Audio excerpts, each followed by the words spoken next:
Patay nang natagpuan ng isang college student sa Tuguegarao sa Cagayan, 3 araw matapos itong magpaalam para bumili ng gatas. Sa pagsusuri, lumabas na sinakal siya gamit ang tali ng kanyang vape. Nakatutok si Jasmine Gabriel Galban ng GMA Regional TV1 North Central Luzon.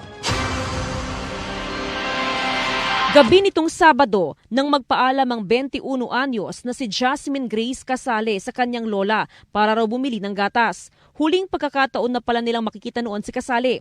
Nitong Martes, natagpuan na siyang naagnas na bangkay na sa Barangay Anafunan East, Tuguegarao City. Lahat kami nabigla at siyempre nagpis talaga. Hindi ka tanggap-tanggap? Hindi ka tanggap yung ginawa niya sa kanya. Sa autopsy result, hindi nakitaan ng galos at walang indikasyong ginahasa si Casale. Pero lumalabas na sinakalang biktima gamit ang tali ng kanyang vape. Allegedly, ma'am, tinapon lang po siya doon sa place na yun. Wala pong nakitang bakas na doon po nangyari yung insidente o krimen, doon po pinaslang.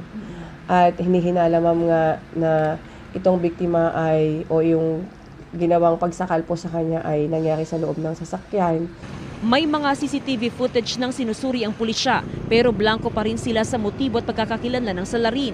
Panawagan sa kanya ng mga kaanak ni Casale. Ang sa akin lang, ginawa mo na yung krimen, sumugo ka na, tanggapin mo kung ano yung magiging parusa sa'yo.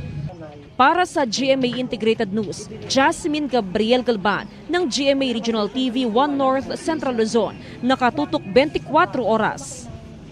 Hindi natutulog ang mga balita. Kaya para sa pinakasariwang balita, mag-subscribe kayo sa aming YouTube channel. Para sa mga kapuso abroad, pwede nyo rin kaming makasama sa GMA Pinoy TV at sa www.gmanews.tv.